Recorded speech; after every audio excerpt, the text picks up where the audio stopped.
I've seen you, first of all. Apologies. But what is going on in his head? Listen, I have something to tell you. It's gonna be hard, but you are unfortunately experiencing what 90% of Generation Z is dealing with, which is brain rot. Listen, girl, I'm Gen Z too, and I'm dealing with it as well, but we cannot let this control our lives. So I need to help you get rid of this because, girl, there are no other thoughts floating in this head. It's just brain rot, and it's not good for your brain development. So I'm going to help you, okay? I'm going to help you. Just give me 1 second, and I have my tools ready. I hear it. It's bad.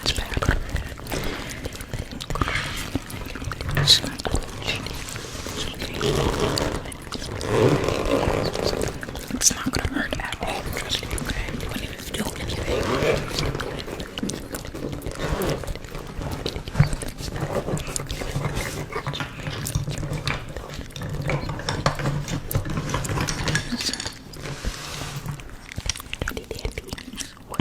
Wooden scissors. I can snip it and have my pencil here. Here's something.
Sounds. It can just literally be things that do not benefit you that is stuck in your head.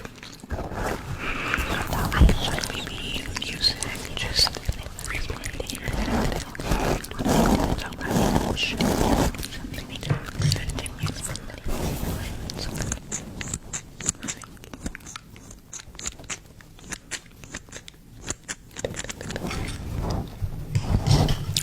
beautiful, beautiful.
slowly going away.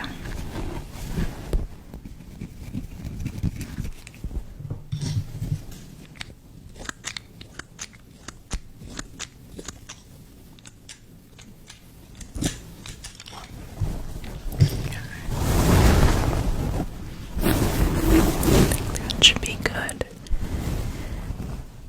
The majority of it is gone. Maybe not 100%, and it's not a guarantee that it won't come back. But I can help you. Let's do some exercises to help you prevent it from coming back, okay? 1 second. Okay, here are some recommendations I have to help you fight brain rot, okay? I don't want you to ever experience that again. And from my observation, just so you know, I'm not playing around. From my observation, I believe brain rot stems from passively scrolling online and having information seep into your subconscious mind, okay? And it ends up impacting how you process information, how you learn. It slows a lot of things down, and I also believe that it can impact your frontal lobe development, okay? It's serious out here in these streets, and I'm very concerned for our generation, but also most importantly you.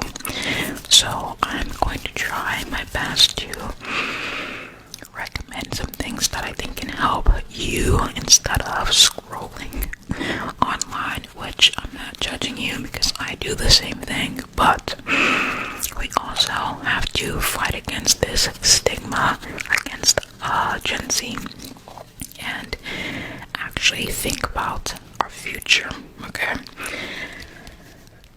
That was a lot, I know, but here we go. First, the most fun thing you can do, that I love doing, okay? It has to be a Sudoku or any puzzle game. Let me tell you something. This right here. This and the puzzle games, they're gonna help exercise that muscle in your brain. It's gonna make you focus and think. But it's also really fun because with games, guess what? You can't finish them unless you finish them. So it almost forces you to sit down and take your time and think about strategies. Okay. Next is also a game that I sometimes play by myself, which I'm not really playing it in, but practice by myself is Mancala. Oh, Mancala. It is a very simple marble game, and the objective is to collect most of the marbles, and whoever has a complete row empty, I'm not trying to drop it,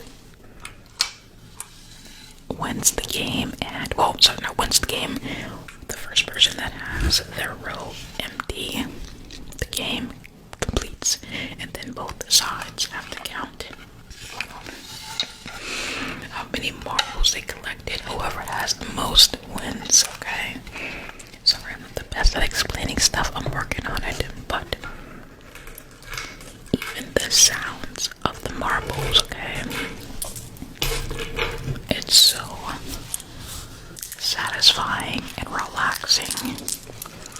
So I think this is a really good game to play that doesn't require too much mental strength or strategy. It is really fun and you can play it pretty fast sometimes, but I sometimes practice by myself whenever I'm bored. So that is another one. Next, now this one, normally I'd argued against it, but my mind has changed recently, and yeah, playing a video game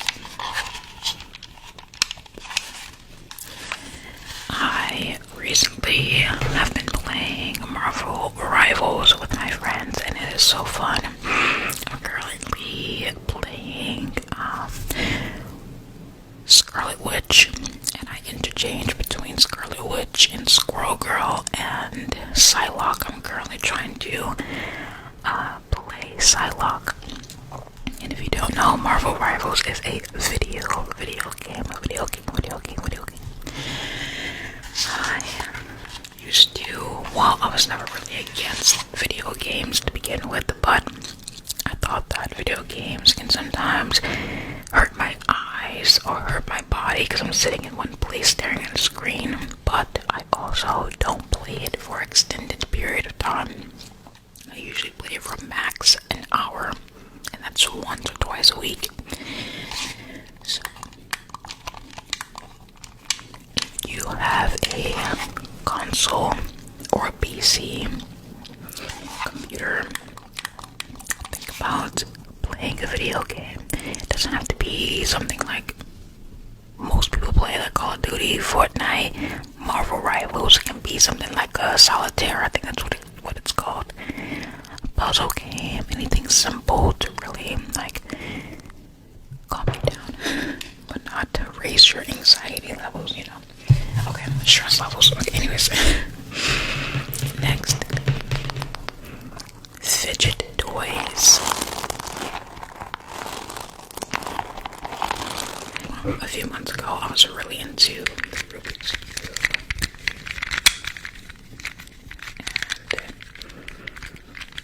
And sometimes it can feel kind of repetitive. It's a good challenge, but it can definitely make me a little frustrated when I can't figure out how to solve it. But these fidget toys are very inexpensive.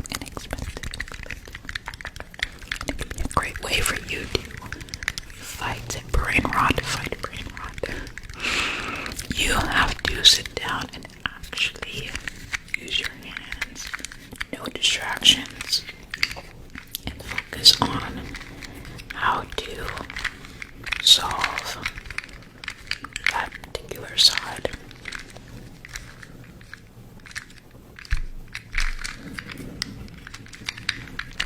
See if I can get blue. Wait, I think it's like, no.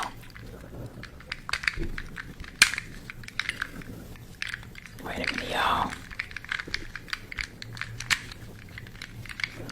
Nope, I just did the same thing anyways. I take the Rubik's Cube. I also have this. I don't really use this as often, but that's cute here.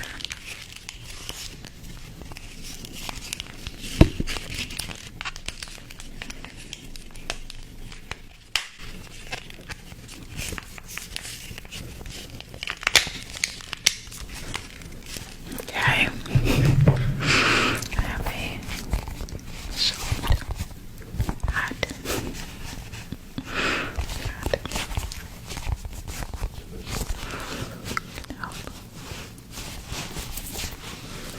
And of course, these two spike balls.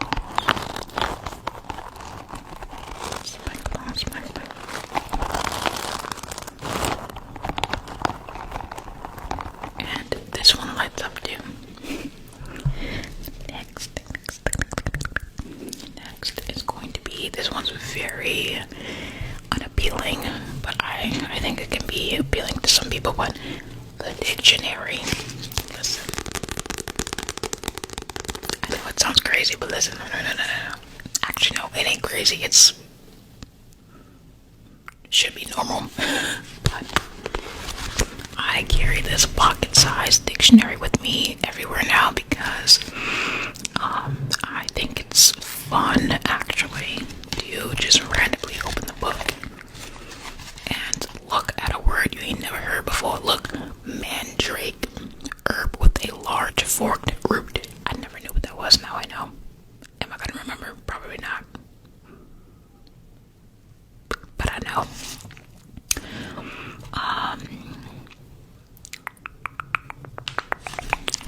So many definitions, obviously in the dictionary, but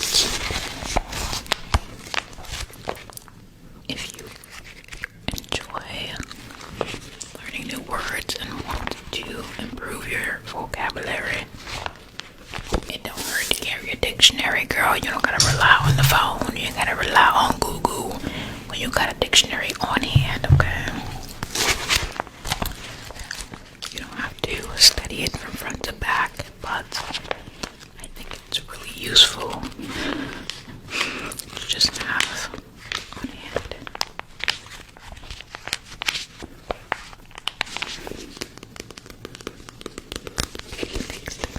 My next suggestion is reading, of course.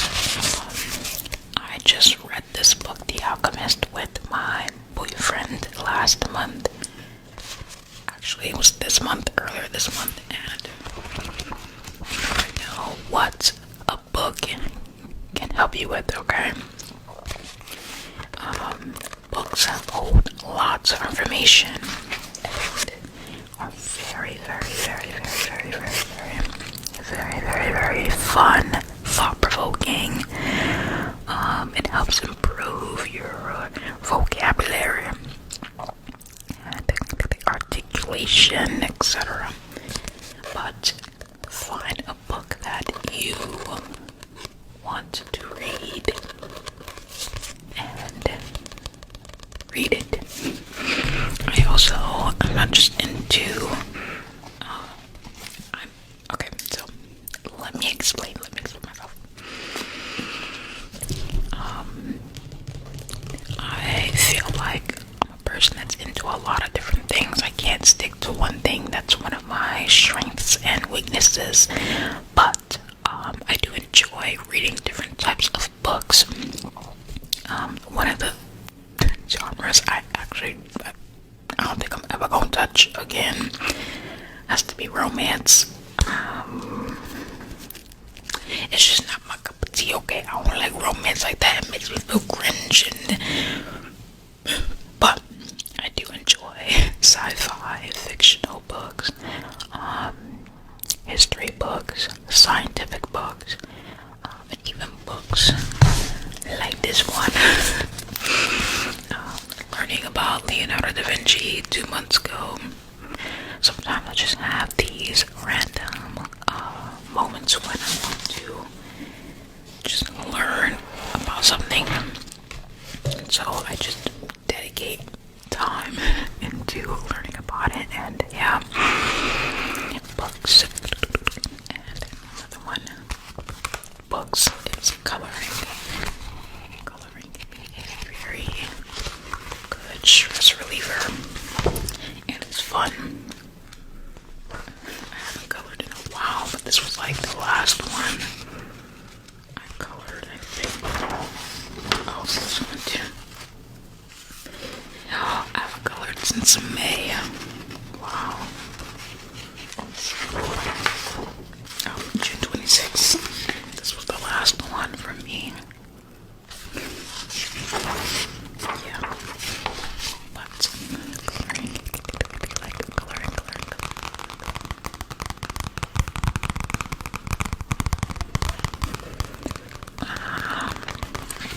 Some other things can include knitting, watching ASMR. If you are gonna watch something, let it be ASMR, okay? Organizing your shelves, your drawers, your jewelry, etc. Just basically trying your best to step away from the phone and social media and any type of distractions that take from you and it doesn't give you anything on an energetic level. One thing I noticed about social media is that there's so much online that you're more susceptible to experiencing negative energy.